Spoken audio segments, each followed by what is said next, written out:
No, your eyes are not deceiving you. Yes, it happened. Sid Vicious was on the Pancakes and Powerslams show talking WWE and WCW in a video interview. Oh my goodness, let's go.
It's going to be a good one tonight, PNP Nation. Are you ready? Ladies and gentlemen, let's go!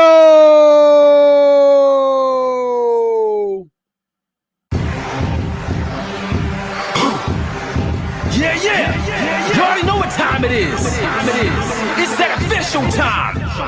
Where we take this worldwide. Let's go.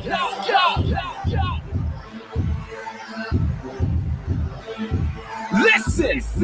So now it's time to turn it up. Surf the radio waves as we begin to burn it up.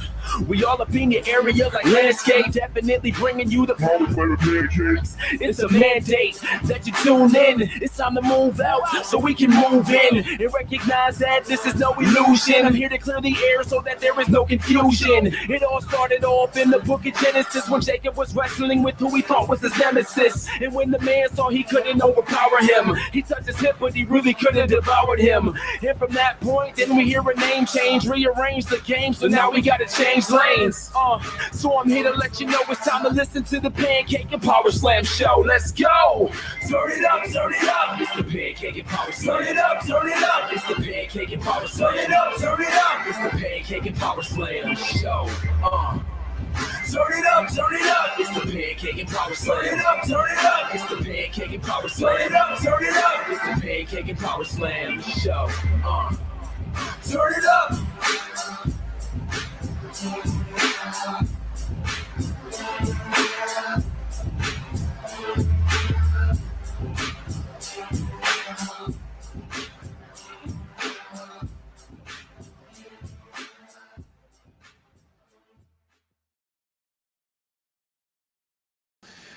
Episode 416, ladies and gentlemen. This is the Pancakes and Powerslams show. I am Chris Featherstone, here getting live and living color. Getting funky like a monkey, if you will, baby. Yeah. Hey, look, this is going to be a good one tonight. You already know it's going to be a good one. We got some WrestleMania talk going on. That's going to be the crux of the heart and soul, the nucleus, if you will, of this discussion for tonight. I actually set aside a lot of other headline topics to discuss WrestleMania, about the goings on and everything that is transpiring. But can you believe it, ladies and gentlemen, for those who follow the Pancakes and Powerslams show every single week, we've last year we had some interesting things going on with my man Sid, and he turned heel on my fans. And I'm a forgiving guy, and I'll say, you know what, let's make this work, man. Let's make this happen. And today, ladies and gentlemen, we did it. I was on video interview with Sid. We made it happen. Finally got it locked in, and Sid did it, and we had a good time. We had a good fun. You're going to enjoy it. It was a really good interview. It's about 30 minutes, and it was a really, really, really, really good time. So what you will see, what you will experience is a great conversation. It got a little snippy when I asked him a question. So that's something to look forward to. Yeah, got a little snippy. Yeah, when I asked him a question. Yeah, I put my journalist lens on the whole interview. Yeah, but you know how I am. I ask the hard questions, and that's what I did. Got a little snippy. You'll enjoy that part. It was lots of fun, but overall, man, it was fun. I had a really good time. He had a good time too, and it was a great conversation. All right, I got some questions already on deck. You know how it is for those who are new. Welcome. Welcome Ron to the show, Linda to the show. Those are new names. Sean. Good stuff. Welcome y'all to the show. But the PNP Nation, the regular Shane is starting to become supportive of the show. Great. Elvis, of course. Elvis is a PNP regular. What's up, Ron from Canada? Awesome. What else we got? Some shout outs. Give me your name and where you are watching the show from. I'll give you a quick shout out before I play the Sid interview. Marissa, she is a PNP regular. Marissa, go ahead and join that Patreon so you can get your t-shirt, man. So you get t-shirt, Miss Lady, the baby face of PNP with heel Lexi. Let's see. What else we got? Who are you from? Where you representing? Shout out to PNP Nation real quick. What's going on, Kyle? Where you hailing from, Kyle? And what else you got? Real quick before we go. What's up, Christopher? Great to have you on the show. For you to be on the show with us again, having some fun again. Great to have you back. Awesome, yeah. What's up, John? We are PG chat, man. So great to have you on, John. Great to have you on the PNP Nation. Good stuff. Welcome, John, to the show. Anthony from England, my man. From England. That is awesome, Anthony. You're going to have a good time. This is the 416th episode of this show. We are 2 weeks away from the 8th year anniversary. We have a good time. People who are PNP faithfuls, they'll tell you how much of a good time we have every week. I have an interview every week. I have a big name interview every week. And then we talk about latest headlines. We review Raw and SmackDown very succinctly. We don't do we review Raw and SmackDown, but we just have fun. We just have fun as a PNP family. And then at the end of the show, every week we do a segment called the Flavor of the Week. So we do a random wrestling topic every single week. This week we're going to talk about well, I think last week was it that we talked about, was WrestleMania 27 really that bad? WrestleMania 2000 is also a pay-per-view that people scoff at a lot. So we're going to talk about that this week too. Was WrestleMania 2000 really that bad? I have some contrary thoughts to that. I have some thoughts that would disagree with that. Big shout out to my hometown. Big prayers to everybody affected by the coronavirus. And for those who don't know, for those who are PNP faithfuls, I'm a Buckeye for life. Big Ohio State fan, as you see right there. Black O, big Ohio State fan. What else we got? Big shout outs before I go. Kyle's from Pennsylvania. Good stuff. Mike is from St. Louis. Good stuff. Roger, Pennsylvania.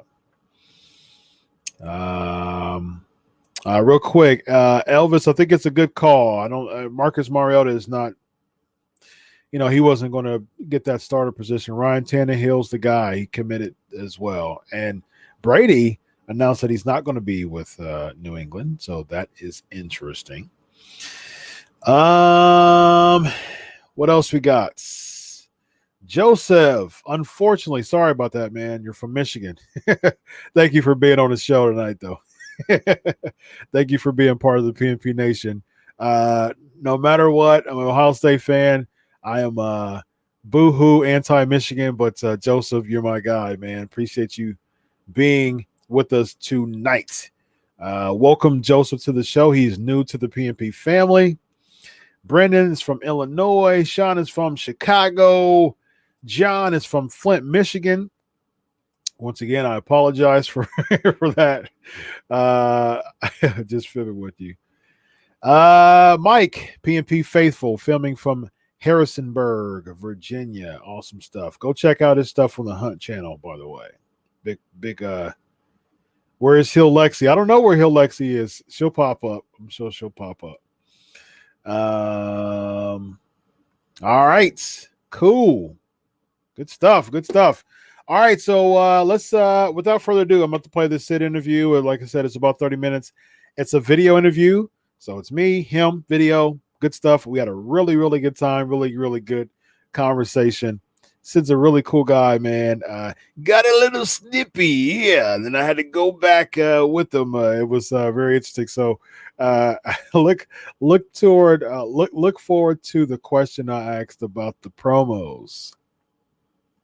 There's your partial spoiler. So it's a really, really good fun stuff. So it was really cool. So I am going to go ahead and pull it up here. Enjoy it. I know that you will have a really, really good time. And a couple things actually. Big shout out to my man Greg Gagne, man. I had a really good interview with Greg Gagne tonight as well. It was hands down one of the best interviews I've ever had in my whole career of Pancakes and Powerslams show. Without a doubt, hands down, one of the best interviews I've ever had. I've had Greg on the show. I interviewed him tonight, just probably about a half hour, 45 minutes ago. We're live, pal. we're live, pal. Corey's from Greenville, Illinois. Shout out to Corey from Greenville. Mike's from New St. Louis. Shout out to Mike. But yeah. So big shout out to Greg Gagne, man. Just a cool dude, just a super, super cool dude, man. And he threw a couple in there. He knows that it's PG. When he slipped a couple in it. He's like, man, I'll try my best. But yeah, it was super duper super fun, man. So big shout out to Greg Gagne. The interview was over an hour, so and we went through the whole WrestleMania card too. So I think I may actually do that in a separate video all by itself with just the Greg Gagne interview because I'm booked until mid May as far as interviews are concerned. So, but I really wanted to. I was checking on Greg, and he had a couple back surgeries, and so I was like, man, let's put something together. And we had a fantastic time, man. We had a really good time. So we predicted the WrestleMania card. Him and I. He's a legend in the pro wrestling business. He was an agent for the WWE, one of the greatest tag team wrestlers of all time. Really helped. His dad, Vern Gagne, is a WWE Hall of Famer. Worked with AWA, WCW, WWE. So he has like some super duper backstage stuff that he knew from his time and his experience working in the pro wrestling industry. So we had a lot to talk about, man. It literally was over an hour. Then we went through the WrestleMania card, did some predictions. He did his stuff. I did my stuff. So it was great. Big shout out to the PNP Nation. Big shout out to the supporters of the Crave Wrestling channel. My Undertaker Raw video that I did last night I haven't seen the update, but it got so far since the last time I checked it, which was about a couple of hours ago.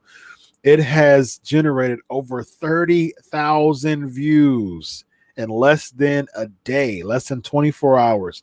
So thank you so much for everybody who support the Crave Wrestling channel.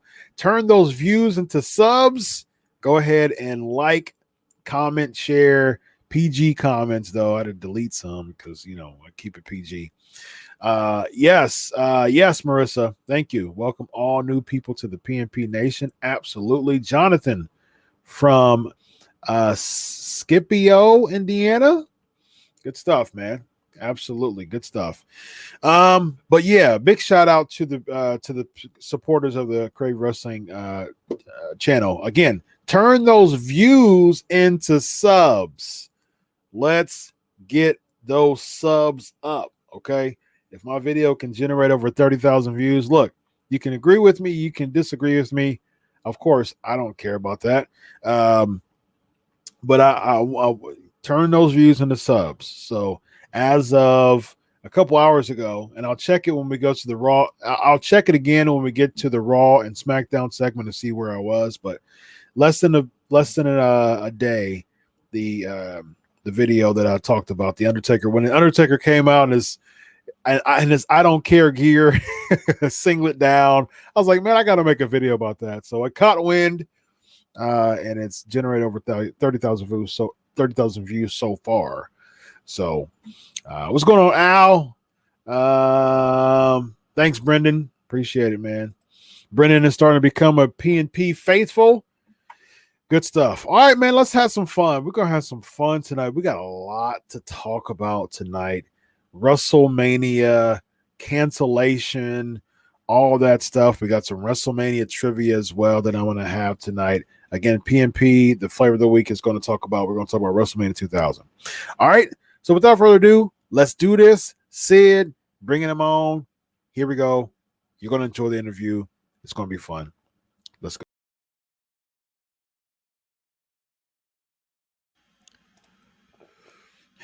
Hey, ladies and gentlemen, Chris Featherstone, Pancakes and Powerslams show. Yes, you see him right here. Yes, it is real. Yes, it is true. After a few times, we finally got it together. He is here. Our video, none other than former WWE, WCW champion Sid Vicious, Psycho Sid. How are you tonight, sir? I'm doing really good, man. It's great to have you on the show tonight. Well, it's great to be on the show. Thanks for calling and having me on tonight. My pleasure, man. So we had a pretty lengthy conversation on the phone a couple weeks ago. You said you were a Duke fan, and that's it made my day because I've been a Duke fan since 1990.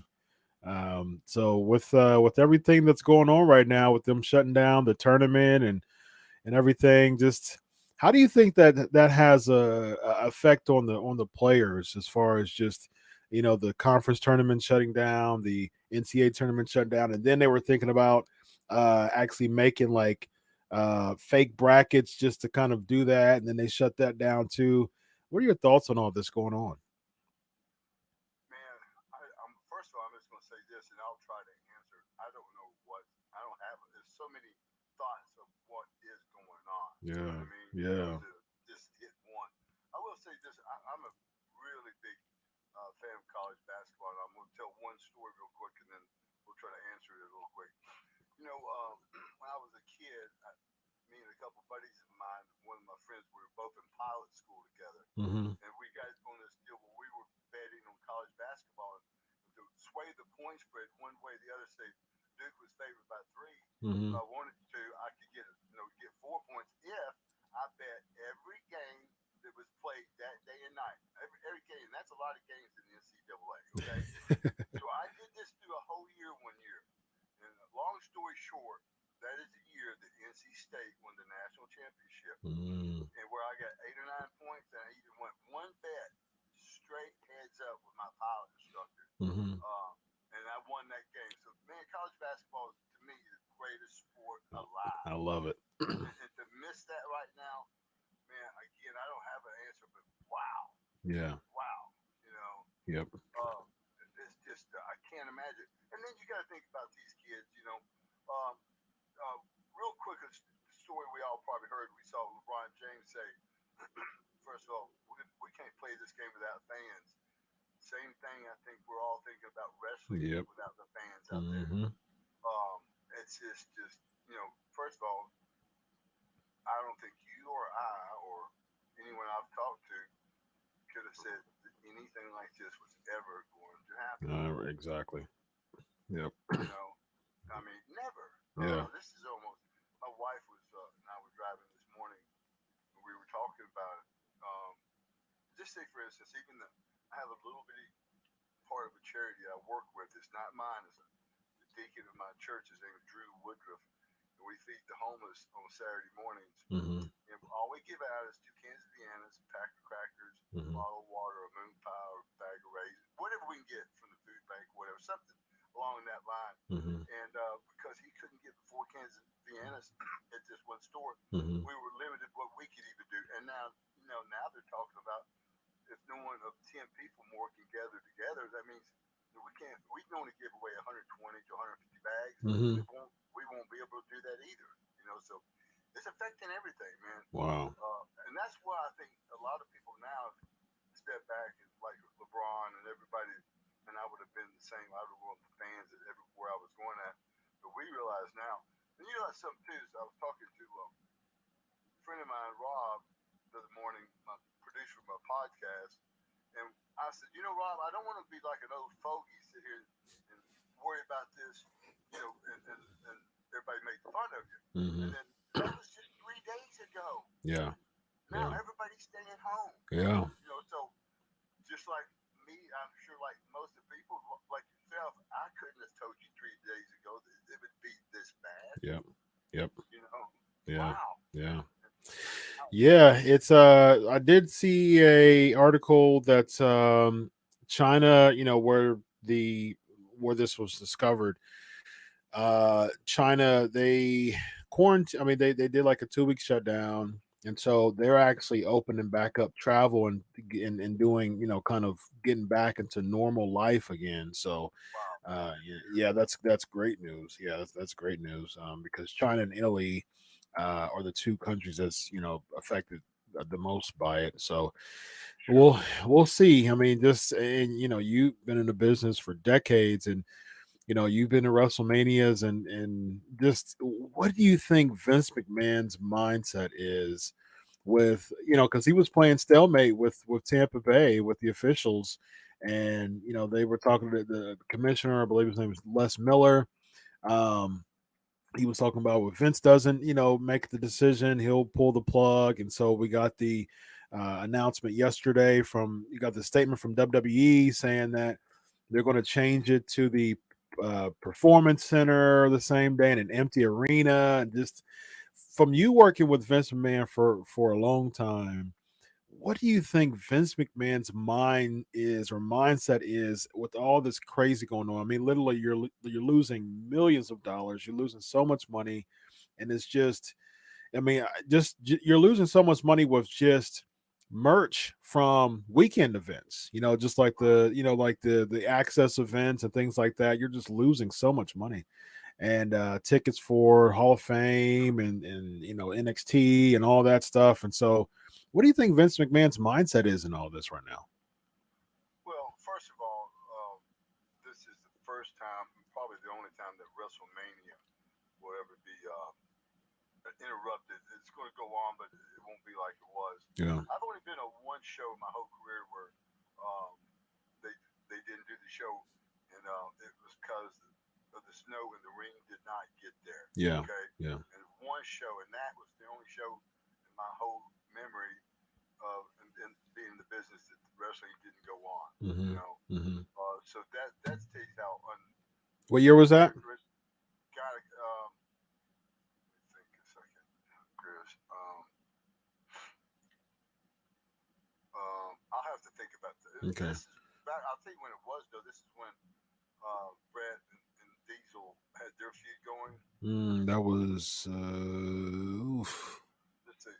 95 or 6. Probably, I'd say close in between 95 and 97. Okay, gotcha. Something like that. Mm-hmm. But it was around that era right there. And again, this is something too, Chris. We got to think of everything he's going through too. I'm guessing that XFL is folded. Well, they suspended the games for the rest of the year because of it. Well, he also, I saw this on a ticker on ESPN where he said if the guys want to pick up other jobs, go ahead. Yeah. So, not that it was already looking pretty bleak to start with. Mm-hmm. So there's a big trickle down that'll come from this, and it'll be tough. And then too, I guess that other company AEW, they have to shut down too.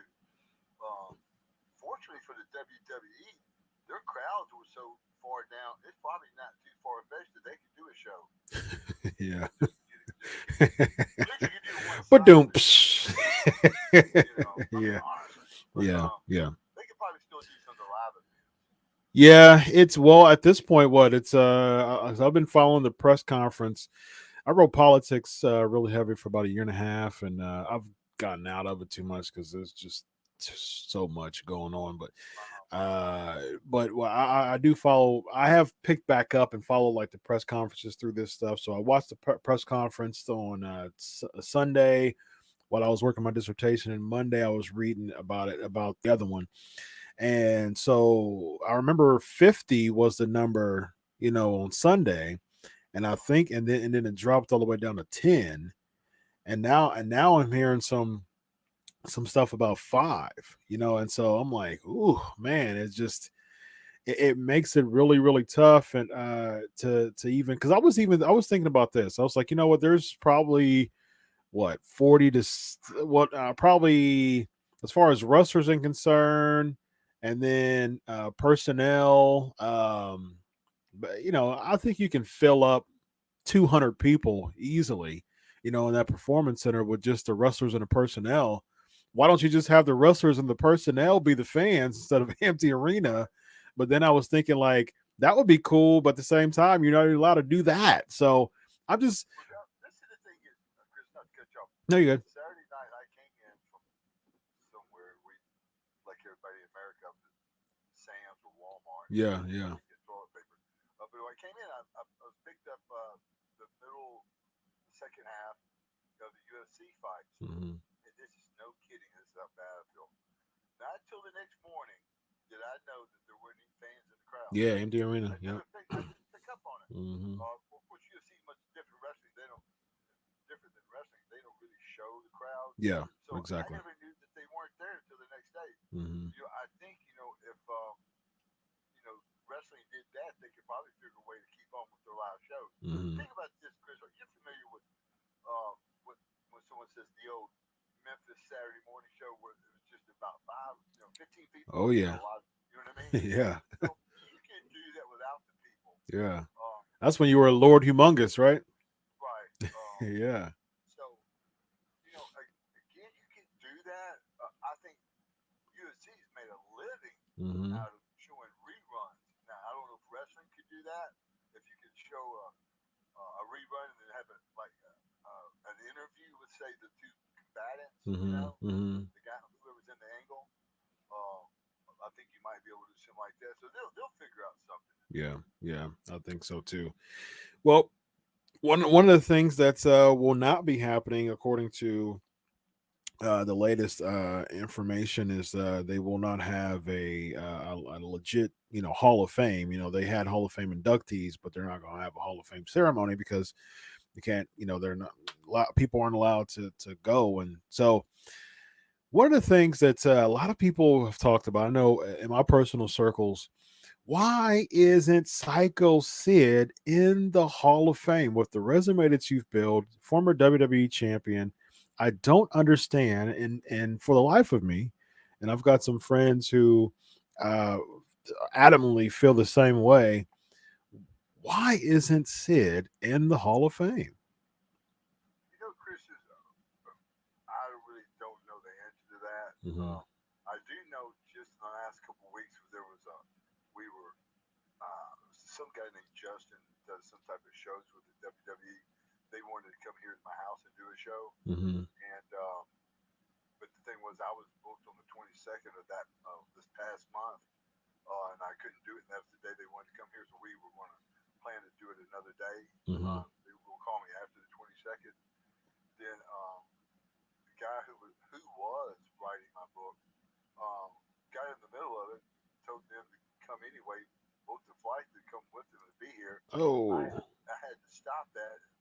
Unfortunately, I had to also let that writer go. Um, wow. Hmm. and it's just this is the thing is WWE. He's this guy they took advantage of. His name's Barry Norman. He's not a strong mind. He's a decent writer, but he doesn't know how to handle these guys. And I'd already told those guys I couldn't do anything till the 22nd. They got in touch with him and sort of put the pressure on him. I believe this is. I don't know for sure. Hmm. But I actually called the guy Justin back. Said Justin, didn't you understand when I said the 22nd? That's when I could talk to you about it. And of course, he had asked the same thing. I think they were. This whole show was going to be about some, promote WrestleMania. Yeah. You know. So, but this what happens, Chris. On this deal here, this guy doesn't know wrestling. The guy, the writer, Barry Norman, Hmm. he owned a small theater too. That he just sold it just recently. Um, so when they took advantage of it because him not really being savvy or be able to say, "Hey, Sid," when he said no, you Hmm. know. Hmm. So that's I know that would have brought up the interest, the conversations because that's what I think this thing was trying to target was you know something like me maybe going to the Hall of Fame or talking about the Hall of Fame. Got it. That's what happens sometimes. It gets that close and something just a freak accident Mm. sets it back. Mm. Wow. Well, hopefully, you can get in there soon because, you definitely deserve, in my opinion, I would imagine a lot of other people's too. People are just like one of those people, it's like Sid, isn't Sid in the Hall of Fame? It's kind of like those conversations. Isn't Sid in the Hall of Fame? No, he's not in the Hall of Fame. And then, people are saying why. So, in your opinion, why do you think you're not in yet? Man, I really don't know. Other than this, Chris, is that um, I wasn't ever a yes guy in this business. Hmm. I did my job and tried not to um, be a clog in the wheel. But maybe I'm one of those people who've always walked to my own tune a little bit. Hmm. Now, they never asked me. Now, I have made some comments, Chris, too, and I think that could probably be the biggest part of it. That because of my leg break, the way they handled it uh, by not talking to me or talking to my lawyer about me coming in and finishing my career, Hmm. where I could really solidify myself. Listen, Chris, there's no doubt, and I'm not trying to pat myself on the back or impress you. I should be in Hall of Fame because I'm one of the top 5 guys in this business. That's how simple that is. Mm. Okay. Mm. But because I've made a few of these comments, I think they're reluctant to call, just try to work that out. Got it. And that's probably the truth, Chris. Okay. Okay. Well, I appreciate you sharing that because I can see that. I can see just some personal type of reluctance, from the company of saying, well, he deserves it, but because it's all, it's a political call regardless, what I mean? Because there Well, the was thing is, Chris, this tells simple this way. That company was in this state, Mhm, okay? It's proven fact. I don't know what you know about this business or what you don't know about this business. But before I came back from my broken neck, mhm, um, guys were not getting paid for up to 2 months at a time in the WWF. mm, Okay, I came back and became champ, and things started selling out again. That's the first that I picked that company up, literally put it on my shoulder, and people started getting paid again. mm, So, uh, just that fact alone, I should be in the Hall of Fame. Just mm. what I actually did for the business financially. And how you're able to draw Right. money. Yeah, yeah, That's absolutely. not. That's one thing. Is WCW, Continental, wherever I was, Chris, I was on top my whole career. Hmm. Even when I was on the whipping post, when I went back to Vince, I still was on top, even though I wasn't getting used right. Hmm. Until and then they suffered because they weren't doing any business. But the moment they started using me correctly, Chris, it was like fire matched gasoline. Hmm. It just something out, sold out. And I could actually, this is no kidding, this is no exaggeration, this is no saying in our business. I could have worked with a broom, a push broom, and sold out. Because your character was so huge. Right. It's I remember, I was in high school when you were real big in WWE in the mid '90s, around '97 or so, and I remember the kind of pat on the chest with your fist, and then do the quick fist bump with the crowd, and the psycho Sid and all that, and I remember I mean, I've been watching wrestling since the mid '80s, but I remember that. I remember Psycho Sid. I remember as a kid, as a teenager, you're feuding with Sting and things like that, and the Masters of the Power Bomb with Vader, and I remember all of that big, huge, resume full of stuff, and it just seems like to me as a journal, I'm on the other side, and I went from a fan to a journalist now over the past 8-10 years or so, and I know a lot of the inside stuff, and it just definitely seemed like it's one of those political moves as far as like there's some animosity because a lot of it was like that with Warrior, it was like that with Savage, just as far as just personal type of things that kind of took them, waited for so long before they went in. So yeah, but yeah, at the end of the day, I definitely think it'll happen sooner than later, And in this is my the thing, is opinion. Chris, and I'm not saying this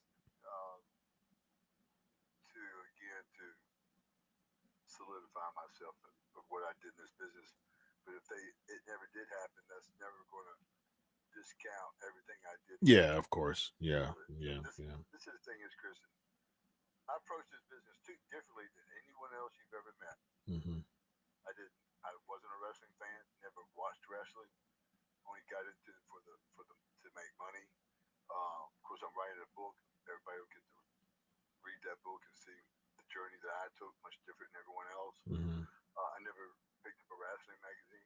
Never watched my matches. I did watch them once in a while. Um, uh, watch my stuff. But the thing that I found out, and I quit doing it. The matches I thought that were really, really great weren't that good. The ones that I thought that were really bad, they were pretty good. So I just stopped that because it was driving me crazy. Yeah. I never picked up a booking sheet. I never cared about who I was working with, Chris. I had to let that other person worry about that. Hmm. You saw what the road did to people. Like, I see these guys, friends of mine, all of them, they look at the booking sheet and they go, I'm working with this guy tonight. What does this mean for me? And will I go over, or they go over? What would happen? Well, I don't do that. I get there, I can walk in the dressing room, Chris, and go, that dude's working with me tonight because he knows I don't care. Hmm. So not that that means anything, but I wasn't gonna let that bother me. I wasn't gonna let Yeah. I got some really good advice, and I really took it. Hillbilly Jim said, when I met him, they were talking to me and to get into wrestling in a gym in Memphis one time. He said, Sid, he goes, this business is fake. He says, when they ask me to lose, I say, what do you want me to do? Do you want me to trip as I walk into the ring? And he says, if you do that, Sid, two things might happen. You might keep your job and you might make some money. Mm-hmm. So that right there, and this is true, Chris, in the wrestling, in the business, I used to get fined for putting people over. I remember working with Sting and Luger, where I was getting ready to work for the belt and get the belt. Mm-hmm. And and I think, the first time this happened was in Amarillo, Texas. I was working with Lex, and it was a double count out or double DQ or something. Mm-hmm. The people just said, you sucked. That was the worst thing. I knew it was the worst thing. Mm-hmm. Worst match, or worst finish. So we got to Lubbock next night. And, Lex was the champ of the U.S., whatever it was. It wasn't the world champ, it was something else. I put him over with a silly little finish. Mm-hmm. People went nuts for it. And when I went to my car that night, the people said, man, you're awesome. And that's all you got to do is make those people happy. That's right. That's right. So I did that. So then we get down the road a couple months, and Grizzly Smith comes to me and said, and I was complaining about the fines on my check for putting people over. I said, this is the thing is, I'm not going to go last match and not give them a finish. Mm-hmm. Now, I don't even know if it would have been good for a heel to go over in a situation like that.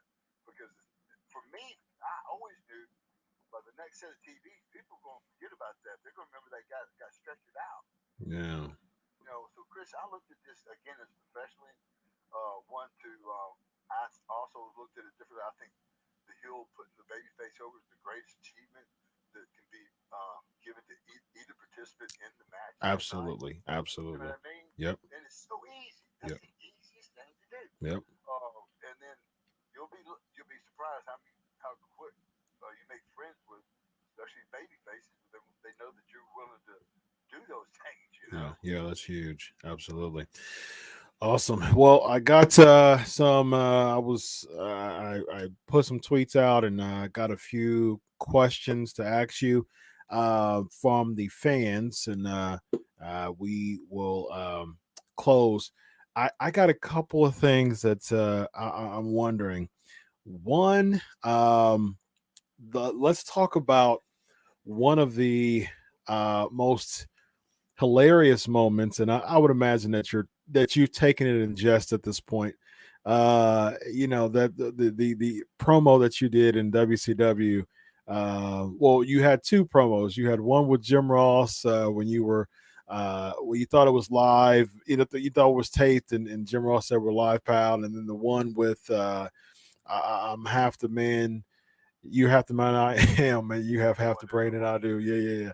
So okay, uh, get to kind of take me back to where your mind your mind was in both of those situations. Let's start with the Jim Ross promo. Well, the Jim Ross promo, it was just that simple. You got to realize that it's just no excuse. But there were two. This back when we might do 200 promos for every little town that we went to. You know Okay, what I mean? yeah, that makes sense. So you're doing 2,000 promos, and you forget which one's live or not. That could have been a free tape, Yeah, yeah, showed for later on. You just don't know. And so I did that, and of course it's not a great excuse, but that would happen to anyone. mm-hmm. On the other one, it was simple. Uh, Vince Russo and Ed Ferraro, were writing all this at that time. Mm-hmm. And Bill Bush, who had taken over Eric Bischoff's place, came over to me a month or so before this had actually happened and said, "Hey, Sid, listen, um, these guys are going to ask different things that the guys are used to. And if you go along with them, and even the head brass knew I was always a guy that you could trust to go along with stuff. They said if you'll go along with it, that everyone else will sort of go along with it as well." Mm-hmm. So, and I said, what the heck? But now, when I was giving that night, that was my home state, first time they were chanting the Suey Pig call and everything. And I asked them, man, even in the back, I said, "Are you guys serious?" And they said, "Yeah." And now they knew it. I already told Bill Bush that I would, try to do what I could do. You know Mm-hmm. what I mean? Mm-hmm. And so that's how that happened. Mm-hmm. Chris, it was just, again, it was Scott Hall and Razor Ramon in the ring. I think dressed as Vince and Pat Patterson, if I'm not mistaken. Yeah, it was something like I think they were. And Yeah, then it was something like Goldberg that. came out. Yeah, it was something like that. I think they were in regular. I don't remember what it was, but I remember you came out in I'm the rep. almost 100% sure they were dressed up like Pat Patterson and Vince McMahon. Yeah, I'm almost sure that's how that was that night. I'll And look then it up. I think I came out with that interview with Goldberg, if I'm not mistaken. I think you were by yourself. He might have came out. Yeah, I'm But gonna look again, it up now. but the main thing is this: is that that's how that was laid out to me. Um, now, of course, Chris. Yeah, November 15th, 1999. Yep, yep. Yeah, it was. They were dressed up. Yeah, Exactly. yeah. I'm not.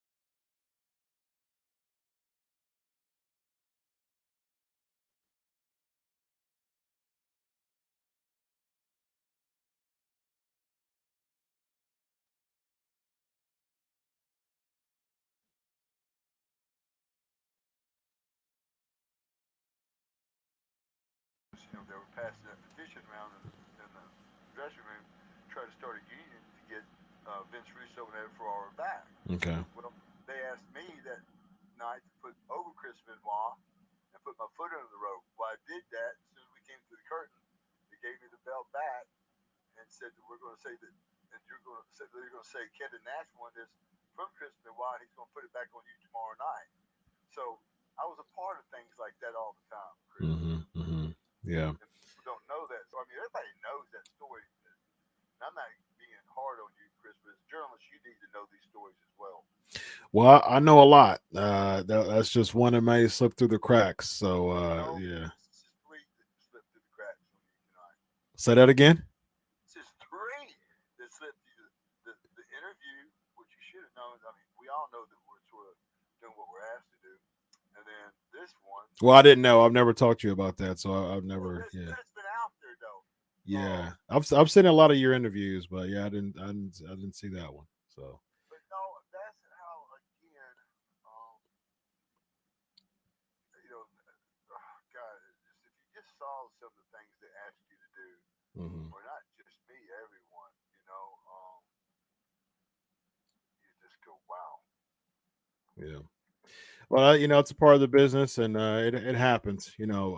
So but again, it gets back to the point of I think although the promos have been talked about from me and from a lot of other people, it goes back to why isn't Sid in the Hall of Fame, which I definitely in most I would say most of all wrestlers believe that adamantly. So uh Well, this is the thing. As far as listening to this on a good note tonight, as far as interviews, Chris, no one did much better interview than I did. You know, so um, that was a downer moment for me. Even though it was, I had to do what I was asked to do. mhm, But again, people ask me that question because they know that. I mean, that had to be one of the, if not the worst interview I ever did. You mhm, know. mhm. I remember that you are the master and the ruler of the world. That's what I remember from from Sid. So Right. yeah, that's what it's all about, man. All right, some quick lightning round questions, man, before we take off. I appreciate you coming on the show once again, man. Sure. Yeah. All right. So let me ask a couple of these questions here. Um, it's from Maceo. Can you? Wondering about your leg and how did the recovery go when you got injured that night against Scott Steiner? Um, something like that, Chris. You never get over that. Yeah. So it's just, but I've done really well with this, and whenever I ever felt bad or down or why me type of deal, I look at someone that doesn't have a leg, and I get past that pretty quick. Yeah. Yeah. Brian's asking the best advice that you've ever given and how has you used it? How have you used it? How the best advice I've been given? Mm-hmm. Well, in the wrestling business, it was, of course, best advice for me.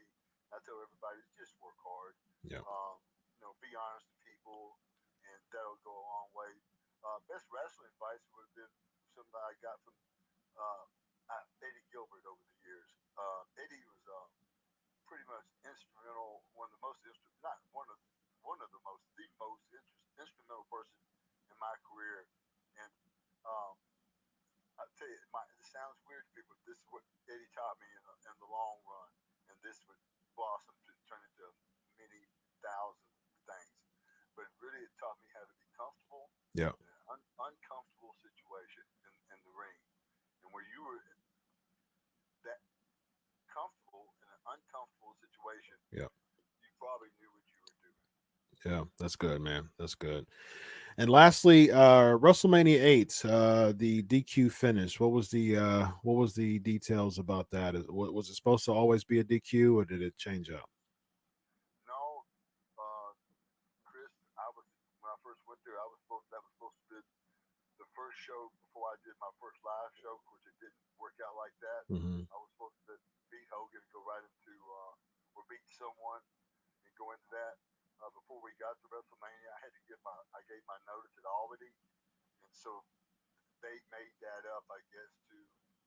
Again, I wasn't even privy to what was going on that night. Got it. I gave my notice at Survivor Series. Oh, okay, got you. And that's probably why Chris, I'm not in Hall of Fame because I quit, told them I was going to quit, and they had to bring me back, and they had to make me their champion because I was just that big of a draw. And maybe that's just too hard for Vince McMahon to handle. Well, hopefully he he changes his mind quick, because he shouldn't be. If that's the case, that was over 20 years ago. So hopefully there's been some mind change at that time to get you in that hall, because it's long overdue. So Well, I appreciate that, Chris. absolutely, man. Let the listeners know. Listen real quick if I can hammer this. Yeah. Everybody tune into the Vicious Circle podcast. You can check it out. Very many media segment. All the media outlets. Mm-hmm. We're talking about the book. We got a new guy involved named Kenny Casanova who's done a few books. Mm-hmm. So everybody wants to get caught up to speed, see what's going on with Sid Vicious. Tune into the Vicious Circle with Sid Vicious and Rod Bellamy. Once again, that is the Vicious Circle podcast with my man here, Sid Vicious, soon to be WWE Hall of Famer. I'm saying it right now, man. It's long overdue. So where can they find you on social media? Right here, Vicious Circle. We got a Facebook page on that. I try to do all this to this. Chris, this is something real quick. I protected myself from these kind of outlets where I've never picked up a kayfabe sheet, never looked at a chat line. Mm-hmm. I didn't want to know those things. I actually got started my podcast just to promote my book. Mm-hmm. It has been a lot of fun. I still don't look at all the stuff. I don't want to know. For instance, I love talking to you, Chris. But if you were to say talk about someone, even if I dislike them, I don't want to hear that. It's just I don't care if Bob likes or dislikes Sue or Rob. Mm-hmm. You know what I mean? Yeah. John, I don't care about that. I care really when I was in the business. I cared about what Sid was doing. Yeah. How Sid could get home safe, Sid could get home to his family, and that's all I'm worried about. That's right, man. You clock in and clock out, and then draw money. That it is. The thing is, I never let anything worry me. I just kept going with punches. Too, Chris, it saved me because it's funny. You really won't know what I'm talking about. But there's a song from the Allman Brothers called "The Whipping Post," and I was on that whipping post on Vince McMahon there for a while when I came back, and they named me Psycho Sid. You know why they named me Psycho Sid, Chris? Why is that? You don't know that? I don't think I do. Because of that incident with Arn Anderson. Oh yeah. I knew that. Yeah, I knew that. That whole deal was a rib to me. Yeah. Where did I take that to, Chris? The WWE Championship. And how did I get that championship? It's because I worked so hard, Chris, and this is no kidding. I forced them to do that. Oh, yeah. Well, when you draw money, you got leverage. That's it, man. Yep, absolutely. My man, Sid Vicious, it's been a pleasure speaking with you tonight, man. I had a really good time. Me too, man. You have a great Amen. You either, man. Have a good night. Bye-bye. All right, ladies and gentlemen. I think I know what happened. I changed my. Thank you for that. Thank you for listening to the Sid interview. I told you it's gonna get a little snippy. Yeah.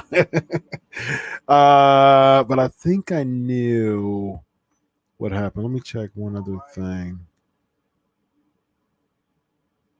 Yeah. I know what happened. I know exactly what happened, y'all.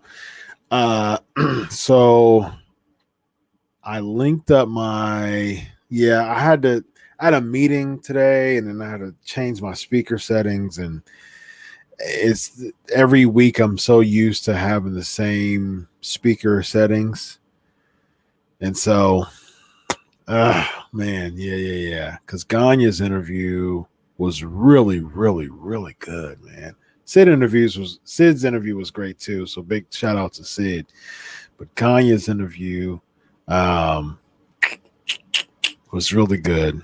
So I'm so used to having my settings one way, and I had to change it earlier, and then I had no idea that it was going to affect the Skype.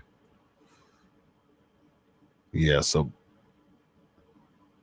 both of them are very, very low volume. So I'm gonna go ahead and post the Ganya interview and encourage people to plug in some earphones or something to listen to it because it was so good, man. It was so good. So somehow, I can make some volume adjustments or something like that. But PNP Nation, are we good though? You guys can hear me well. I'm sure you can hear me well. So what ended up happening was, because the software should have picked up the volume period, but for some reason it didn't pick up the volume, but it picked up the volume from my speaker and not my system and not my software. So it was really that was so weird. That was just so weird. But everything's back to normal now as far as the volume or as far as picking up that stuff up. But I had no clue that it was going to do that. But all right, so we got a lot to talk about tonight. We got a lot of fun. We got some WrestleMania stuff to talk about. That is going to be the biggest the biggest topic. There's so much to talk about with just that alone. So we're going to spend most of our time talking about WrestleMania. So, and also taking Ask Chris questions. So hashtag Ask Chris, and we will make that happen. All right. Thanks, Joseph. I appreciate it, man. I appreciate your understanding. It's crazy, man. Because let me count. What's up, Jesus? Marissa, good question. Do I think Vince has all of his superstars and staff tested? I heard they're keeping tabs on Reigns. I heard that too. Yeah. So that would just jack some stuff up. Like if anybody's tested, that's a part of the card, especially a big part of the card, there's no way that they can have WrestleMania. There's no way. What's up, Wolf? Good to have you on the show tonight, man. Appreciate you joining us. Yeah. Like especially, what's up, Luke? So it's one of those things with, if any top star, like they can see, that's the thing. I mean, that's the thing when it comes to top stars versus undercard stars. If someone like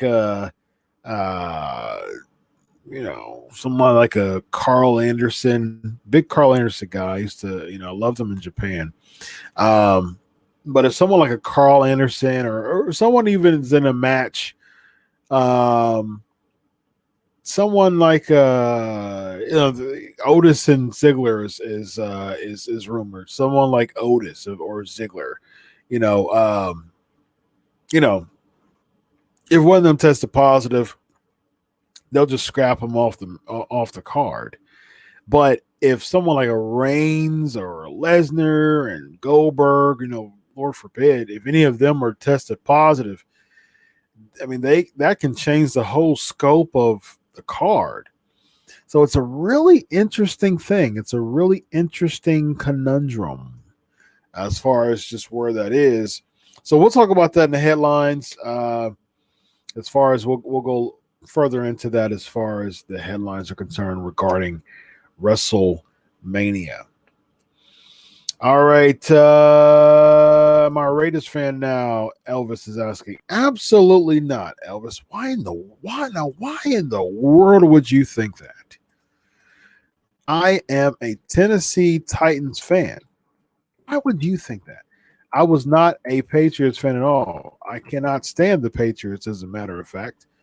The Patriots is one of my least favorite teams, actually.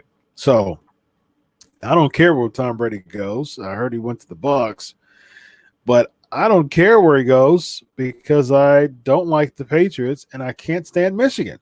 So every single year the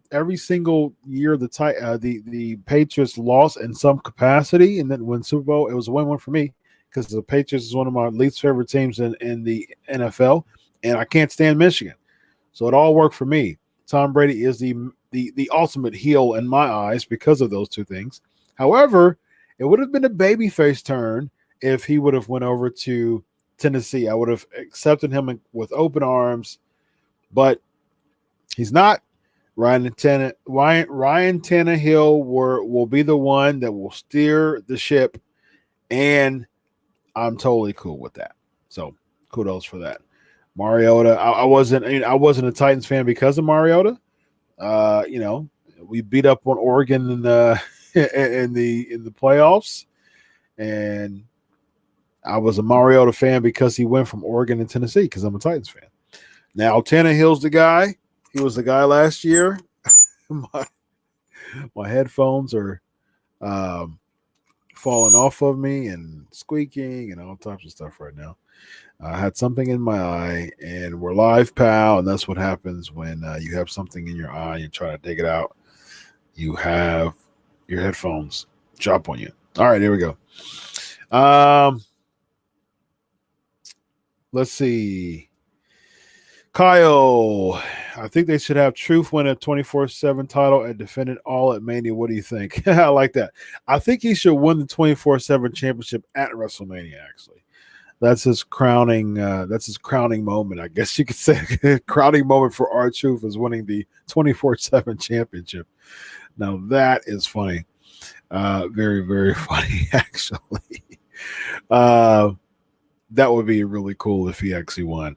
The 24/7 championship, and I tell this to Evan. I said the 24 championship now is like the WWE television championship. Like they've made it the television championship. They don't do the chasing around anymore.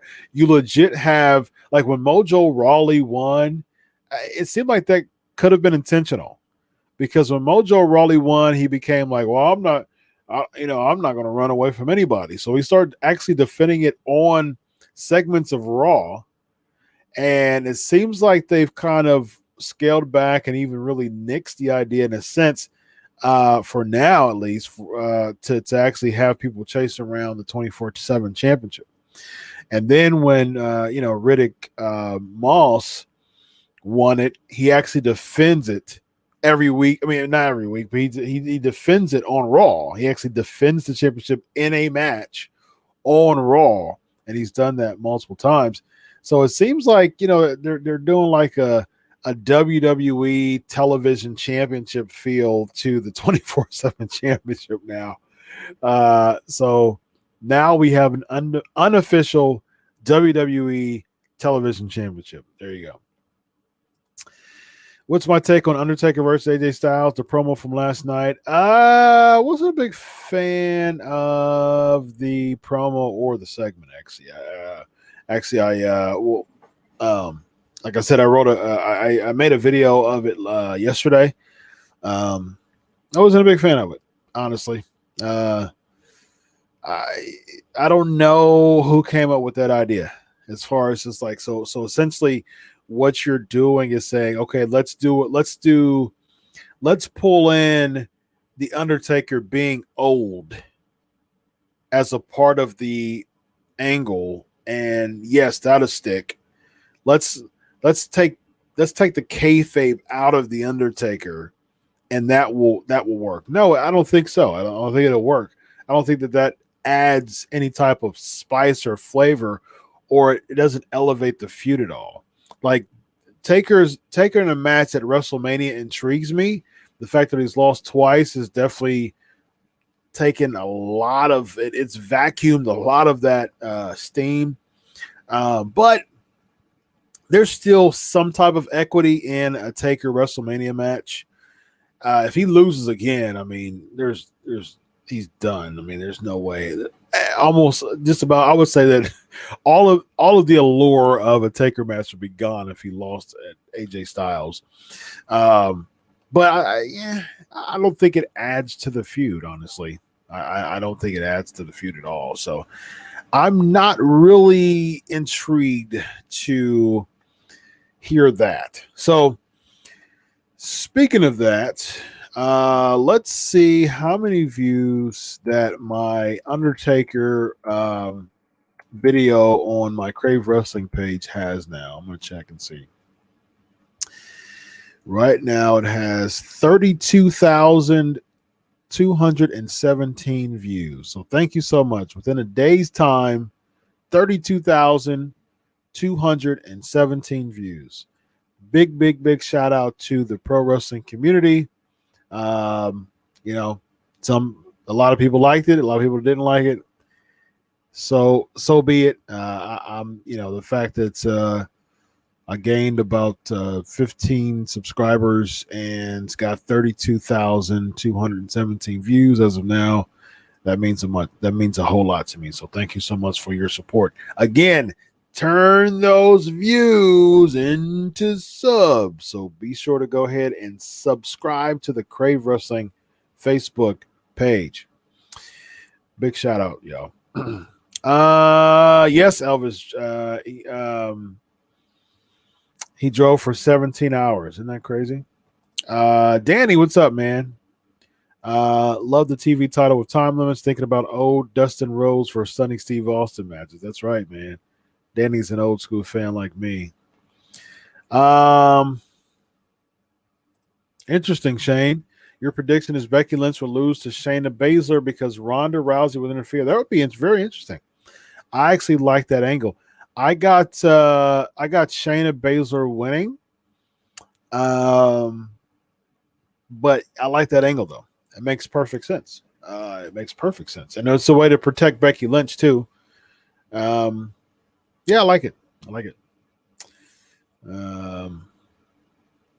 Let's see. Marissa is asking what I think about the Austin segment. I think it was hilarious. Plus, I was waiting for him to stun Becky, but unfortunately, didn't. Yeah, it's funny. I was waiting for him to stun Becky too. I think that would have been cool. I think it should have happened. It's so funny that it's like one side can stun, but the other side can't. It seemed like, which is weird to me. But I thought it would have been really funny if Austin would have stunned Becky. The segment, it's just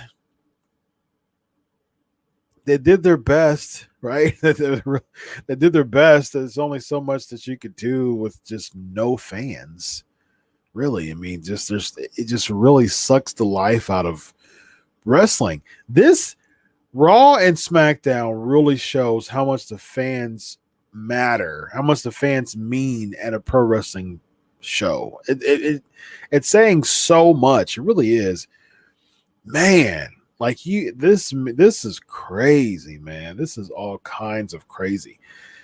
Fans is really the lifeblood of a pro wrestling show, and if you have a raucous crowd, if you have a crowd that's really really feeling it, it's got some energy and just really feeding off the energy. The wrestlers are really feeding off the energy of the fans. It really, I mean, it's so much. it just changed the flavor of it, changed the feel of it so much, man. It really shows. Although I am not a fan at all of just, marquee wrestling fans, I'm not a fan of that at all. However, I do think it just, at the end of the day, it does make a big difference. So, my man Luke, what do I think if WrestleMania is rescheduled to June at Madison Square Garden? I'm going to talk about a little bit more in the headlines, but very interesting. We will be talking about that in just a few minutes. So hang tight, Luke.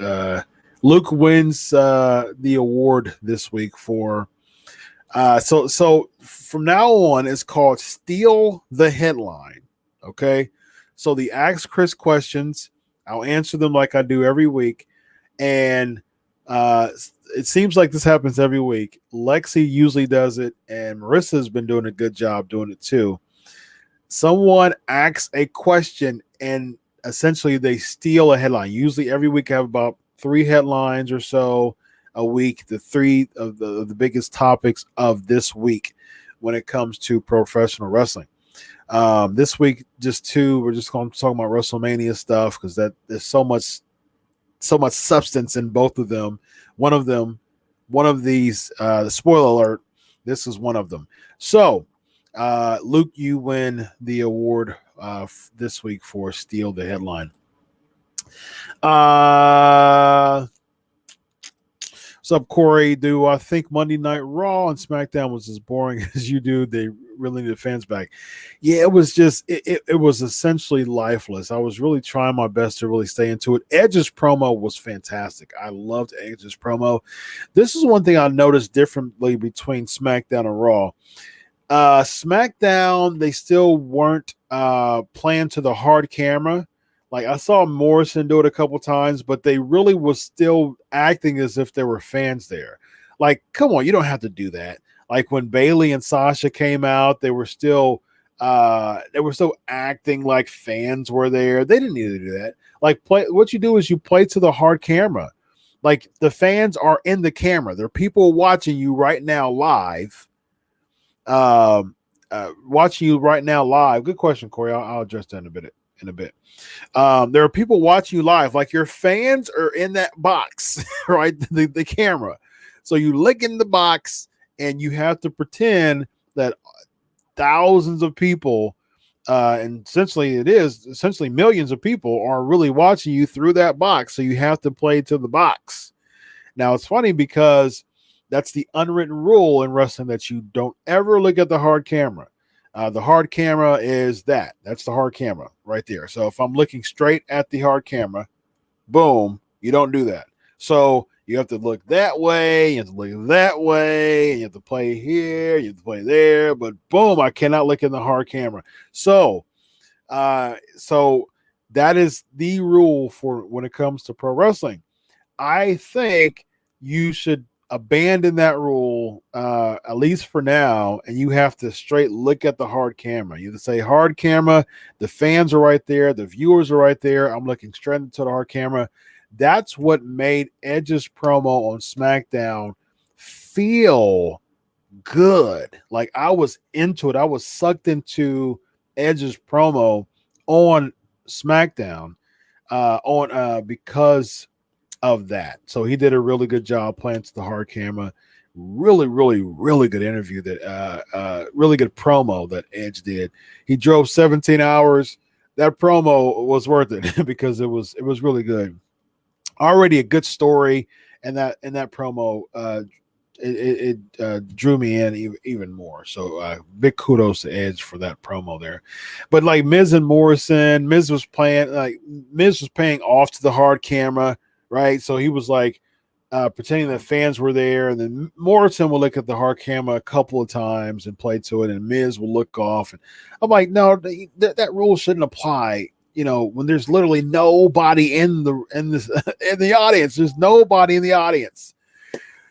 So, it's a weird deal. I think as soon as you have fans there, the fans should be in the box. You really should play to that hard camera each and every time. Reaction to the bullet.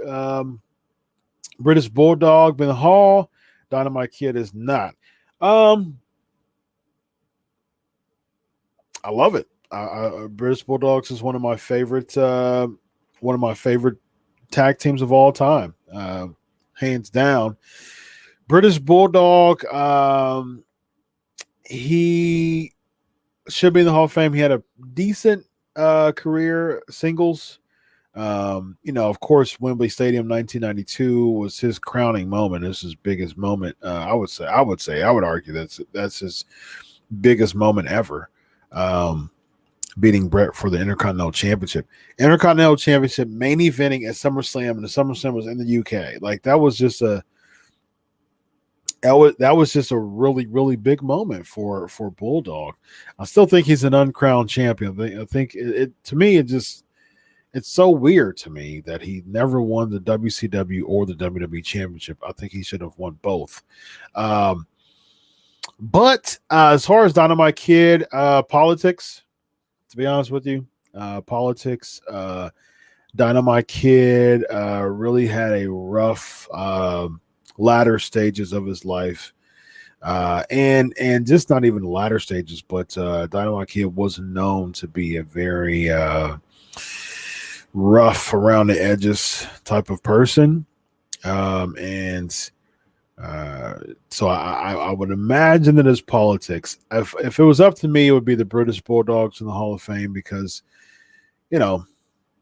British Bulldog became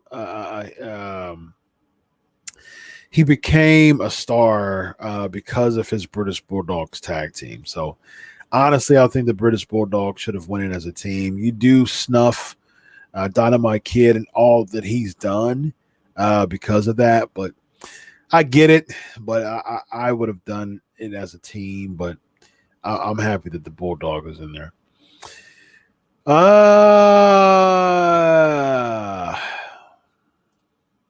Danny, what would I think about showing Attitude Era episodes of Raw and SmackDown Post-Mania, maybe with commentary from current stars? So that would be dope, but at the same time, the WWE would ping me for that, so I can't get pinged for that. WWE would ping me if I do that. So they pinged me for playing a short clip of CM Punk coming back to WWE backstage. I got an alert for that, so they are strict. Would I do free WWE? Would I do WWE free giveaways? Good question, Corey. I've considered doing that for Patreon, people who are on Patreon, because I'm very thankful and grateful for people who spend, who actually put their money where their mouth is and actually support the show financially. As my dude Cole says, cheaper than a cheeseburger.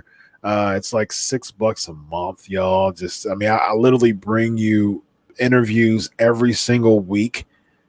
Like literally every single week. Like I presented to you Sid, a legend in the business today. So I do this every week for y'all. I do it for you. I spend 2 hours of my life late at night hanging out with y'all.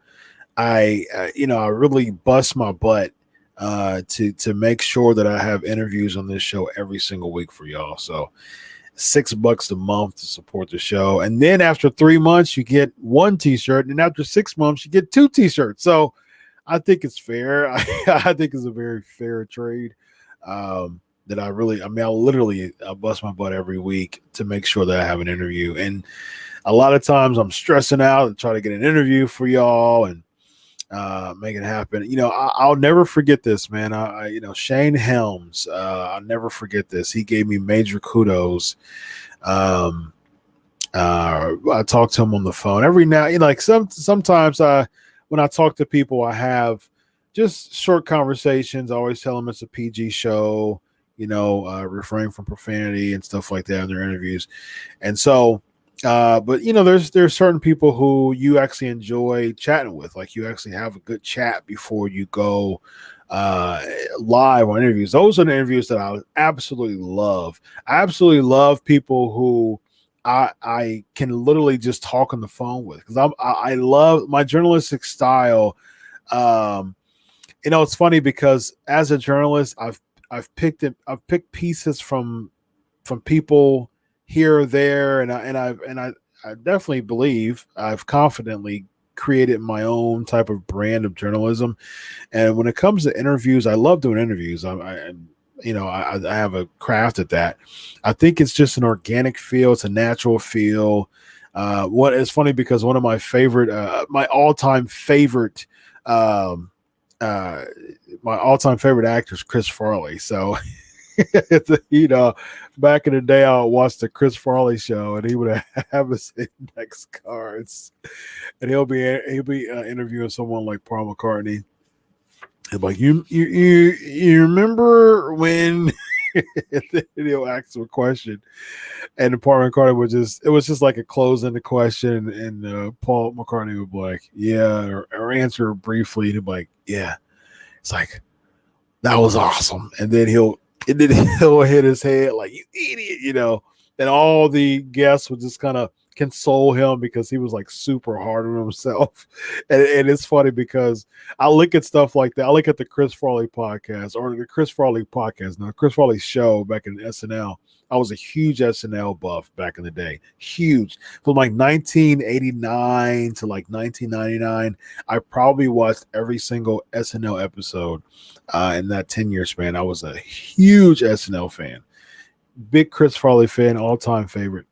And so I'll look at the Chris Farley show and I'm like, that's what not to do as far as being a journalist.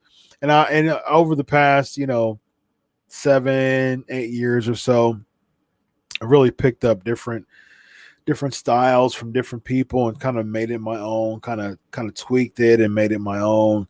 And I love just an organic feel. And I've interviewed over 150 wrestlers, and so there's certain people who it's just kind of there, and I'm just like, I'm just not really feeling it. But because this is from my audience, I'm gonna continue to do it. But there's certain people that's just like, I'm loving this. Like I have to be like, man, let's do a part 2 or something like that. Like Greg Gagne, I was on the phone with him I was on a video with him for over an hour today, and that's his 4th time on the show. My dude Ken Anderson, he's been on the show like 5 or 6 times. Sean Davari, he's been on this show like 6 or 7 times. JTG, I think he's been on the show 7 times, something like that. Lance Archer, my dude, Lance Archer's. If I haven't given him a shout out on the show, big shout out to Lance Archer. That's my guy. He's been on the show like 2 or 3 times. Lance and I, we chat. Super man, Lance Archer, man, like that's my guy. Like super cool dude. Loves the Lord. Just I would say that as far as I'm not supposed to like him because he's a heel, but he's just a super cool dude, man. He is one of my favorites, if not my favorite, one of my favorite wrestlers that I've maintained a relationship with outside of professional, and super cool dude, man. So major shout out to Lance Archer signing for AEW. And aligning with Jake Roberts out of anybody. Come on now. That's huge. And so, yeah, man, I'm super happy for him. It's one of those dudes. As a traditional fan, I'm a baby face. I like the baby faces. There's some heels that I like, but I'm a baby face guy. I mean, traditional, good guys win, just that's what wrestling's all about. But I'm pulling for Lance, man. I marked when he won the U.S. Championship. And yeah, man, I'm super happy for that dude, man. He's been in the business for a long time. Of course, was in the WWE for a little bit. Former NWA tag team champion. So he's paid his dues. He's done a lot in the business, and to have this big spot. by busting his butt, man. I'm super happy for that dude, man. So big shout out to Lance Archer. Do I remember Terry Funk versus Jerry Lawler in the empty arena match in Memphis? Yep, that's how today's wrestlers should be with no audience. Yeah, very true. So people are saying who they want me to interview. Yeah. Alma, Sting, or Eric Embry. That would be interesting. Yeah, I actually did a Q&A with Sting a few years ago. That would be my dream to actually have him on the Pancakes and Powerslams show. I was a part of a Q&A. I did some media for WrestleMania Orlando 33, and it was Sting, Flair, JR, and I think it was them. For some reason, I think it was somebody else. I think it was 4 people, but Sting, Flair, JR. And I asked Sting. It's funny because Matt Stryker was the MC of that event, and I was like, man, it's funny. I people pop for this. I was like, first of all, I want to give a big shout out. I want to give a big shout out to the greatest wrestler who ever stepped foot in the ring, Matt Stryker. So and everybody popped for that, including Stryker. But I was like, yeah, it was. We all start cracking up laughing when I said that. But I asked Sting the question as far as just the traditional baby faces and heels, and I said, man, how is that? What are your thoughts on that? You know, the pro wrestling kind of wave is kind of trying to be kind of, you know, cheer whoever you want, but at the same time,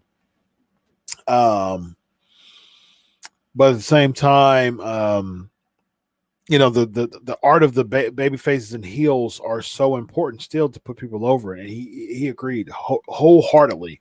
He said if it wasn't for people like Rick Rude and Ric Flair, he wouldn't be who he is, because he competed against such strong heels. It made him a star. It made him it made him a good babyface, one of the most popular babyfaces of all time, because he had heels to work with. So he said, regardless of what's going on today, I'm still, you know, a big fan of old school babyface versus heel. So, and you know, it's one of those things of never meet your heroes or something like that, because they'll let you down, whatever. But that was my dialogue that I had with Sting.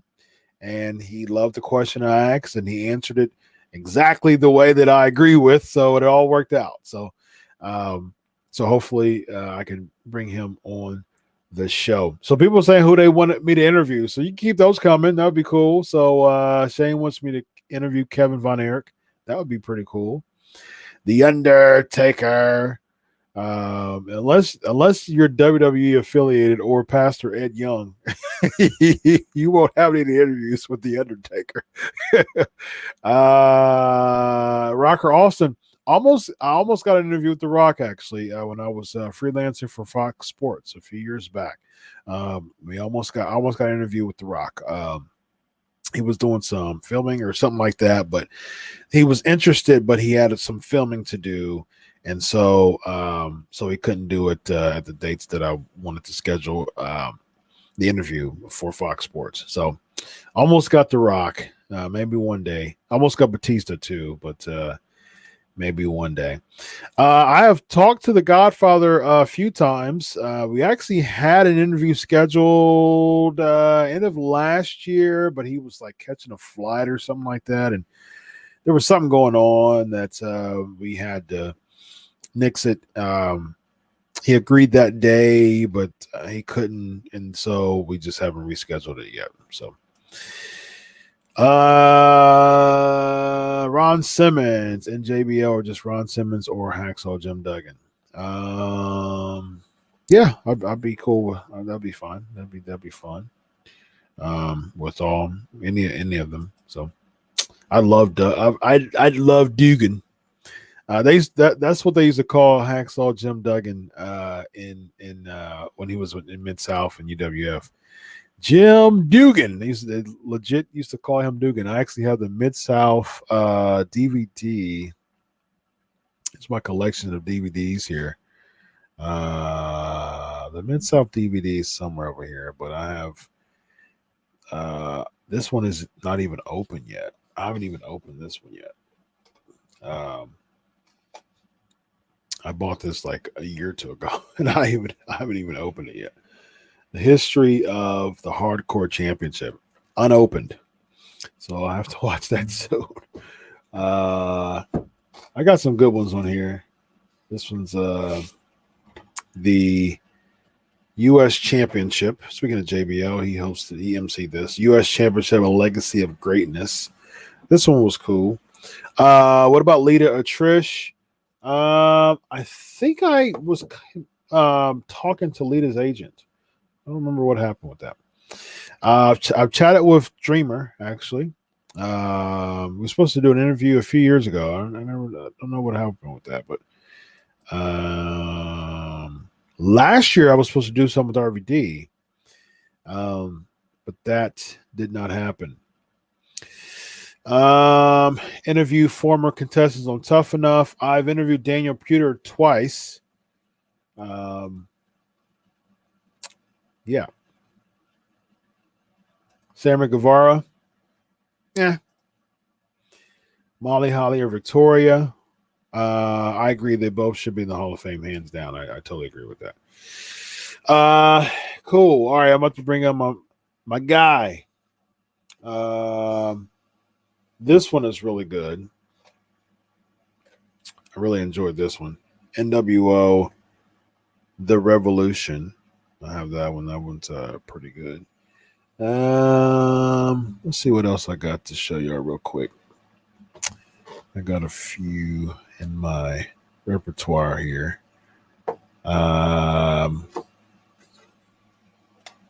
This one's good. Undertaker, History of the Undertaker. Tombstone. That one's good. I got the Streak one too. I don't know what that is. I'm gonna find out. I've got some in my office, and I've got some in somewhere else in my chest, like one of the dressers. I love this one. This one is one of my favorites right here. Pick Your Poison, Jake Roberts. That was one of my favorites. All right, I'll show one more. Flair, Bischoff, Scott. The Scott Hall one was really good, actually. I loved that one. Staying Into the Light. That one was good. And History of Austin and McMahon feud. I have that. This is probably one of my favorite ones. Rise and Fall of ECW. I loved this one right here. This is a really, really good one here. Very interesting stories when it comes to that. Well, that is a little bit of my collection.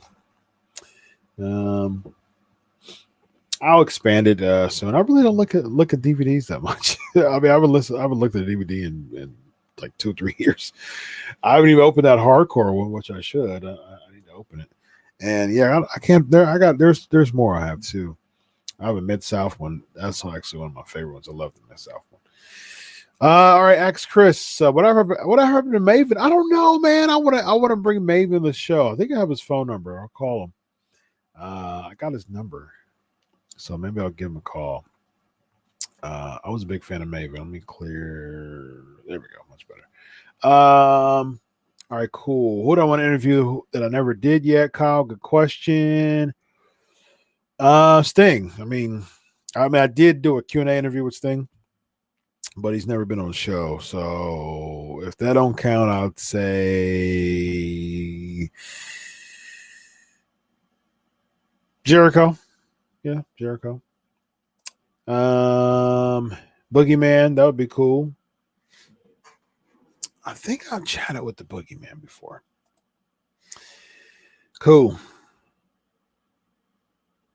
Cool. All right. Without further ado, we only got like 15 minutes, so let's bring in the co-host with the most, none other than my guy, Evan Tech Pro. What's going on, man? Did I just see Sid, the Millennium Man, Sid Vicious, Sid Yes. Justice, Sid Psycho Sid, the streak, the coronavirus has come through. Yes. Quarantine in all the cities. Yes, We got indeed. good old Sid, good old Ed in the house. Sid's a good guy. I got to talk one-on-one with Sid last year. I think it was WrestleMania weekend. Was it WrestleCon? I get mixed up. WrestleCon, WrestleCade. We talked for like 20 minutes. Couldn't be on film, but Sid's a good guy. Good to see Sid Sid, in absolutely. the house. Master the Powerbomb. British Bulldog, Bash at the Beach 94 wasn't greater than SummerSlam 92. I'm just joking. He got his butt. That was his whole WCW career. Bulldog just got his tail whipped by Vader. Yes, indeed. He was like a side dude to Sting. Yeah. He was like the Luger. Like Luger has been pinged as like a poor man Sting, you know. And it's like best buddies. It's kind of. I mean, I think Luger should be in the Hall of Fame personally. But yeah. A lot of people book him as like a poor man Sting. But he's the Sting's like Batman and Luger's like Robin. Yeah, Green Lantern. That's a good way to put it. Bulldog was like Martian Manhunter. Yeah. But in WCW, that is, right. we don't remember Bulldog with them cuffs, with them jeans and them cuffs. Oh man, that ugly power slam from the game. Remember that? Yeah, I remember that. From, no Mercy. No Mercy. They couldn't give him the real right in the throat. What is that? Cricket power slam. Man. I think I ended up giving him like the Oklahoma Stampede or something. Yeah, that's what I did too. Yeah. I did the same thing. I gave him Dr. Death's move. Yeah, it's kind of like a side, like fall away, like a it's like a fall away. Yeah. It's like a cricket, like you can't get you all the way in a fall down. Like how Luger slammed Yoko, the Intrepid. Yeah, not a full scoop, but just like a side type of deal. One day I'll show my wrestling. My wrestling DVDs and tape collection is huge. Mm-hmm. But if you don't know, Chris, that Tombstone DVD has some Easter eggs. I don't know if you know that. Oh, did it? Yeah, it does. If you go to there's 3, I think, on the features. Mm-hmm. Hit like left twice or right twice, you'll see the match between Taker and Angle from SmackDown. The good match that they kept replaying for like 8 weeks in a row. Yeah. But you can look it up on DVD Easter eggs. I'm a master at that. When I get wrestling DVDs, the world class has tons of DVDs. Just go through the chat menus. Keep hitting left, right. Nice. If it doesn't work, go to the next menu. Anybody watching that has wrestling DVDs. Go to the chat. Go to any chapter menu. Go to the chapter list. Click left twice. If nothing comes up, right twice. If it doesn't, then just keep going down. It's like a code in the IT like that stuff. So. Right. So you're just lazy. You just go to DVDEasterEggs.com. Not promoting them, but stop me from them out. But the Mid-South one has some good Easter eggs. My favorite DVD of all time, which I'm mad because the third disc is scratched, is the Ric Flair, the gold one. The one with remember the white pack, the Ultimate Collection. Where he got the big gold belt and got the white front, not the Definite Collection later. That has tons of Easter eggs. Oh, does it? Tons. Nice. So they give you something to do while we're all quarantined. Yeah, exactly. Mine, I have like yours. Mine's a scratch, so I just got the video files on my computer. Nice. But yes, we survived. Who would have thought we watched wrestling with fans, with Homo sapiens, humans, and we look at it back as like, wow, there were humans in the building, and now the norm is empty arenas with dust and Yep. two people and like a fly or a cockroach or a mouse or that's the participants. Yeah. You know, a dust mite, a tick Right. or a flea. Right. I mean, Exactly. SmackDown was weird. Man, Raw was real quick. Man, Edge promo was cool. His intro was 30 seconds. Mhm. Undertaker looked like he just got finished mowing grass, like he did housework. He didn't even care. Yeah, that Taker was didn't just care. They like crazy, he just man. got up Yeah. anyway, singlet. He just like, And I'm people were saying tired. like people were saying, Tired. well, you ever heard the ABA Taker was coming back? Man, people just be creative stuff in their head. Like that is not unsubstantiated. If they would have done ABA Taker and he would have had like Roland, he would have put his foot down. He came out with the gong, like he did the Undertaker stuff when he went behind Anderson and Gallows. It don't make no sense, but yeah, I think I said Edge SmackDown, but yeah, Edge's promo on Raw was super. The best part of Raw, Oscar doing commentary. Oh god, And that Barbara was said, so annoying when she was doing that. I was like, oh hush. But it was great because we didn't know what she was saying. And it was great. It reminded me of Frieza from Dragon Ball Z. It was great. Okay. It's something different. We didn't know what she was saying. I was just ready for her to shut up. That's But I'll say this: the match. You're right, and that's one good thing about these Raws and SmackDown, and maybe AEW. I think they stick to the format. You get the experiment. You know, Triple H doing the funny stuff, John on the soul patch, Michael Cole the camera. That stuff we would never have been able to see if it wasn't for this. So Triple H making fun of this. What a maneuver! That was hilarious. And now we got Oscar, which is funny, and then Barbara Saxton with the Red Sox. Yeah. And Austin always messing up names, Ralph Lauren. Yeah. But I mean, Raw was what it was, and the Street Profit. Shout out to what's his name, Montez Ford. Yeah. The way he sold that stunner, go back and watch. It's hilarious. He kept the cup in his hand the whole time. And real quick, why didn't Becky get stunnered? It's off camera. Are you serious? Since when are you safe standing in the ring with Austin and you don't get stunned? Even when the cameras go off, we seen him stunner Hogan and Goldberg. He stunned everyone. Linda, Lita, Mae Young, everyone. China. Becky doesn't get a stunner. Come on. Even Vince. But that's all I gotta say about Raw. Yeah. All right, let's go. Let's zoom through these questions real quick before we go. Let's talk about WrestleMania. Have I got a chance to interview one of the McMahons? No, I haven't, but that would be great. Triple H counts. I got to talk to him for 20 minutes at dinner. He was cool. Mm-hmm. Have you heard about the WWE Hall of Fame possible being in SummerSlam this year? I have not actually. We'll get into the Hall of Fame. We'll get into the headlines as far as where WrestleMania may be. So we may, because right now it's canceled until further notice. That's what it is. All right, real quick, Evan, who was your favorite NFL team? The Baltimore Ravens. Oh, it's the Baltimore Ravens. Yeah, that's always. We all know that. Yep. Tom Brady is a Buccaneer. He's with the Tampa Bay Buccaneers. That came out of left field for me. Like I wouldn't have guessed that at all. All right, couple trivia, and then we're going to talk some WrestleMania and close, and then talk the flavor of the week. So we don't have much time, and we have a lot. We still got a little bit to go.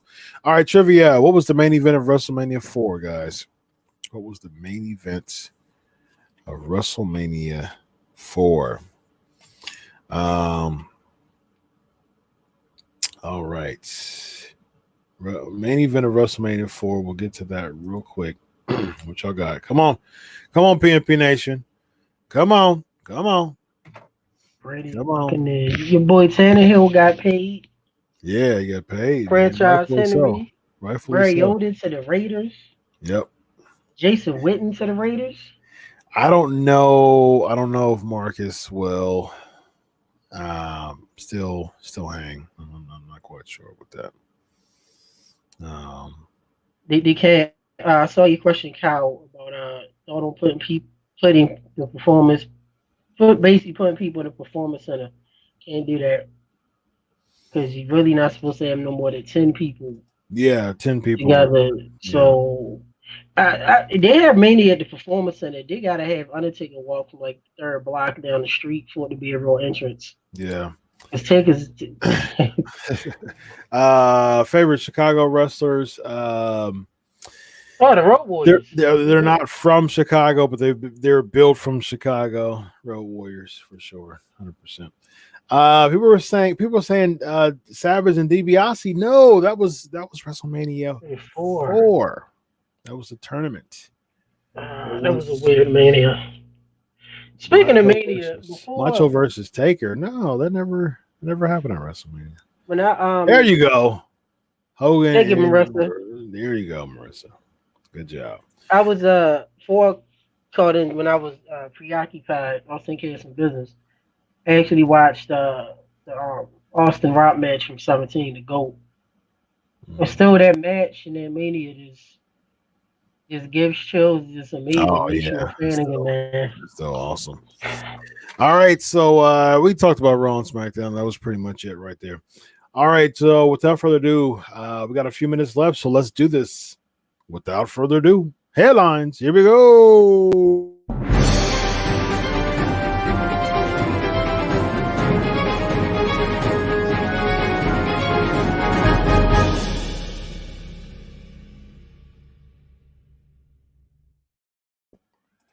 All right, WrestleMania 36 no longer in Tampa, relocated in empty arena at Performance Center. Okay, I think at the end of the day, this was inevitable. I think with the commissioner saying that they're going to pull the plug, I think Vince McMahon wanted to stalemate Tampa as much as he possibly could, and since since Tampa. It's like, look, we're going to have to pull the plug if you don't, because obviously Vince wasn't going to pull the plug. I mean, we saw that clearly. Yeah. So it seemed as if since Tampa was like, well, we're going to pull the plug, they had to make like a knee-jerk decision. The only thing is just it's such a terrible idea to have it in a empty arena. Yeah, I'm not a fan at all. So we're actually going to merge the two headlines. So with that, so they even announced that, okay, empty arena, Performance Center, WrestleMania 36. So even if there have been, right now it's a 10-person limit, but you still have another, a little over 2.5 weeks. China actually, CNN just reported that China is actually going back to normal life. They had a couple of weeks shutdown, and then now they've returned to normal life. They actually said since the shutdown, when it's lifted now, like they can travel and all the bans and restrictions are lifted, they've only seen 20 new cases after that. So, and China and Italy are two of the hardest hit countries. So that's great news. That's really, really good news, especially for all the cases that China's had. So obviously it's obviously with that type of statistics, there's some really positive strides. So I don't know. It's one of those things that should we do a 2-week shutdown? If we do, it's one of those things that it's one of those things that it better be, you better be paying our bills or suspending the bills or both. To do now. Yeah. So if that does happen and they do lift the restrictions, that would be the beginning of April. So it's really interesting, man. Like I got a email from ROH today saying that they're canceling all the live events until May the 31st. I mean, so it's like, whoa, like people are really going all out. So Davin, my buddy Davin from Hannibal, He had to cancel all his shows. Wow. Everywhere, MCW here in Maryland, all their shows are canceled. Dan Wow. McDevitt, shout out to him, big supporter of our show and supports us everywhere, man. I mean, they canceled golf. Yeah. Yeah. Golf. Really, golf? Yeah. The, So the, is go ahead. the Preakness is here in Baltimore. The Mhm. Kentucky Derby got pushed back. Yep. Even the horses. Yep. You don't need an audience to watch horses run, but it's sad. It's sad that everything is shut down. And in Mania at a performance center, I mean, if I was there, and this is the thing, and someone said this earlier. I get WWE. We had pro wrestling, WWE, AEW.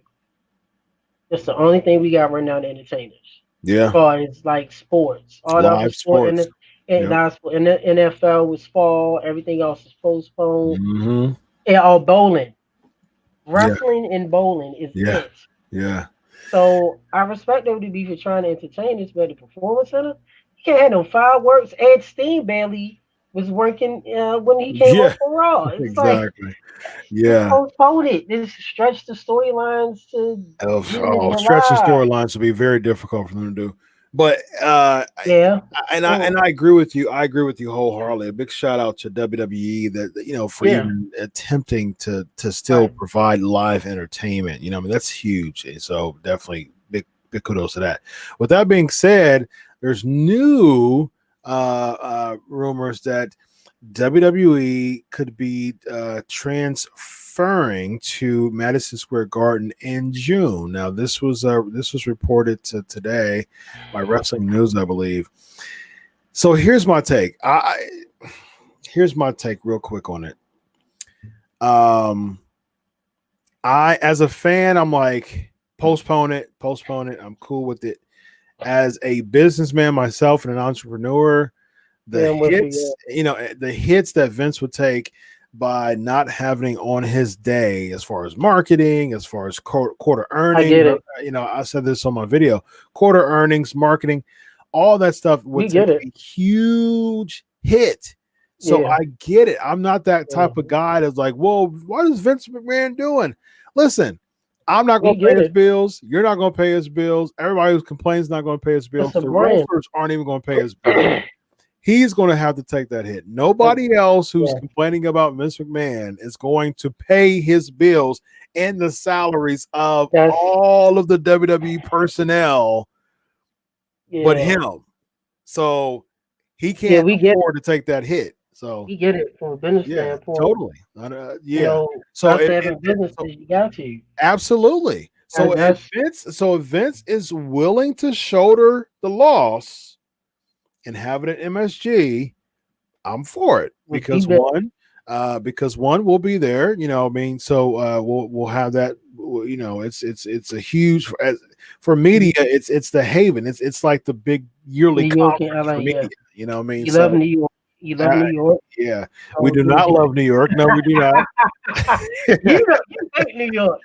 I've been there for so many times. I don't hate it, but I'm not a big fan of it. I'm sorry. Thumbs down emoji. I'm sorry, my New Yorkers, and I got family all over New York, and I've been to all the boroughs. I've been all due upstate, through the subways, been to original Twin Towers, all the landmarks.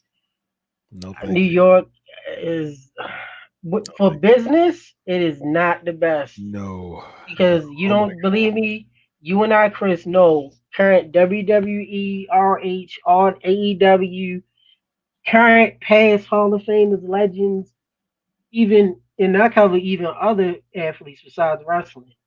Nobody enjoys traveling in New York when it comes to business. Nope. The experience is fun. It's the Mecca. Yeah. It took us an hour and a half to go 8 miles. Yeah. And that for you, that was new. Yeah. For me, I was used to it, but it's still, when you got that crunch in that schedule, it's not fun, man. But MSG's the money. He was there for G1 last year. We saw how big that was. Yeah, it was huge. Now that feel, to be actually, to do media live in Madison Square Garden, like, are you kidding me? Like, that was a surreal moment to me. being inside the Madison Square Garden last And year for a wrestling event, that was in the huge. media. Yeah, In the right. media And doing section, media. going through the back door. That Yeah, was cool. right. Exactly, man. It was super cool. And then we we talking to PR afterwards. After the end of the show. So like that was major to me. That was Muda, like surreal. So Muda coming in with a hat. Muda, Nobody Jeff recognized Cobb, me. Yeah, yeah, Jeff Cobb coming yeah, in, shaking hands like regular people. right. So that was amazing Yeah. to me. That was a surreal moment, hands down. Yeah, it was great. Uh, The bucket list. yeah, that was super dope. But In the just fourth in the 4 times we at the park. Remember we kept parking. oh my gosh, it was funny. So it was so funny because I was like, wait, Evan. I was like, I don't know. There's nobody parked in this Right. whole street. It's like a game. It's like There's 4 something times going on here. Like, gotta move. Gotta and move. I was looking at Gotta move. the signs. Like, wait a minute. So Checking you the can't sign. park- yeah, you're right. Looking at the signs, like, okay, Can't well, you park. can't park here at this time. Okay, this one is commercial vehicles only. So okay, so let's go down a few blocks. So it was a headache. And Evan and I, we stayed in the Airbnb, and we actually had to go out of the Airbnb just to put the car, my rental, on the other side because because they were street sweeping on this day and this day here and this day and this day here. So I was there from Thursday to Monday. So I had to get up every day, I don't think I got up on Sunday. I think that was so I got up on Friday and Monday. Yep. The weekends, I don't think they sweep either. Yeah, they don't do that weekend. Yeah. So got up on Friday at like 8 in the morning after doing media till like 2-3 o'clock in the morning, and got up tired as crap just to go around laps because there was no parking. And so I had to go around laps and laps and laps just to find a spot and squeeze on the other side, literally across the street. So I went laps just to go across the street and squeeze in a little spot. I did it on Friday and Monday. They do it here. I gotta do it at my house. Man, it was. I gotta do it here. I had to do it over the summertime from my house. Yeah. One day got to park across the street. The other day park in front of my house. One day I just wrote a note said I couldn't move my car because it wouldn't start. Like, I don't keep doing that, but yeah, it's New York, man. I mean, I don't know. We'll see how they do, but they're still promoting it for 4 or 5, and like you said, business wise, that's a big hit. Man, we're gonna look back at this, man. Next year, this is gonna be monumental in such a weird way. It sure will. Mania with no people, no audience, no fireworks, no media. No. Luke agrees. Let the 2-week shutdown happen. There's talk of issuing $1,000 checks to Americans. Yes, I did hear about that too. Yeah, I think so too, man. I'm cool with it. I'd rather rest for sure, but if it takes this 2-week shutdown to open things back up, and give us $1,000, I'm cool with it. So, all right, let's jump into the fight week. We only got a couple minutes left, so let's do this. It is now time for the flavor of the week. All right. So the flavor of the week this week was WrestleMania 20 really that bad? That is the flavor of the week. Was it 20? For this week. WrestleMania 2000, I'm going to say. WrestleMania 2000. I'm about to say 20. Wait a minute. I love WrestleMania 20. 20 was real good. 20 was Here's the thing. Just so we only got a few minutes left. I liked WrestleMania 2000. WrestleMania 16 is what it was. I like 16. A lot of people scoff at 16. A lot of people burn 16. It was not a single. It was not a regular singles match. It was tag team, triple threat, gimmick matches. It wasn't a bad Mania. It was. I agree. I give it like a B. Yeah, I give it like a B minus. Yeah, I didn't think it was that bad. I really don't. 15 sucked. I'm sorry. I mean, 15 was Austin Rock, wasn't it? Austin Rock won. Yeah, Austin Rock 15 won. sucked. 16 was a B, and 17 was the GOAT. Yeah. So yeah, 16 was. I rewatched it not long ago, preparing for the show. Even between my show and all, it was a decent pay per view. I mean, you know, Kane and what was that tag team that was weird? Kane and So was it Kane and who was it? like Rikishi or something like that? Yeah. Okay, Kane so let me go through the card real quick, and we got to roll. I remember Ice-T coming out and rapping, Pippin ain't easy, man. Pippin ain't easy, man. I remember that. I remember watching it live, actually. Hardcore Battle Royal, beating Crash Holly last. Yeah, that was cool. I enjoyed that too. TNA defeating Head Cheese. That match was long. Yeah, that was like a 15-minute Hardcore Battle Royal. TNA defeating Head Cheese. That was okay. The first, they called it a triangle ladder match at that time. Hardy's, Dudley's, and Eddie Christian. Yeah. Terry beating Cat. Cat fight with Val as a special referee. China and Too Cool defeating the Radicals in the 6. That was funny. Match. Yeah, that was funny. And I really liked the 2 out of 3 falls. The 2 falls. The 2 falls. One was the Eurocontinental. Yeah, that's when Kurt was Eurocontinental. Yeah, that was good. And that's when Jericho won first. He won the Intercontinental, and then Benoit won the Intercontinental, and then Jericho won the European. I really enjoyed that match. That was a really good match. Kane and Rikishi beating DX, the New Age Outlaws. What was Road Dogg and X-Pac with Tori? That was pretty much a squash. That was 4 minutes 14 seconds, and then the 4-way. So, I mean, I thought it was cool. Which was weird. I liked it. Yeah, the 4-way was it one of the McMahon in every corner. Yeah, McMahon every corner. One of the few times that the heel actually won. Yep. You know, Foley, of course, teasing for the 50th time he was going to retire. Yeah. But you said WrestleMania 2000, like Danny said, on the 64. Yeah. It wasn't bad. I had that. I used to love it. I got the game downstairs. We still got to do our 64 tournaments. We'll meet up. Yeah. And I got all 4 of the games. As a matter of fact, I got hit up AG Styles. He said he was trying to get me a copy. Me and my colleague, we trade games. Just to let you know, I'm not gonna say which one, but the AG Styles episode, he showed his game dungeon room. Two of the things you see in that room came from my colleague.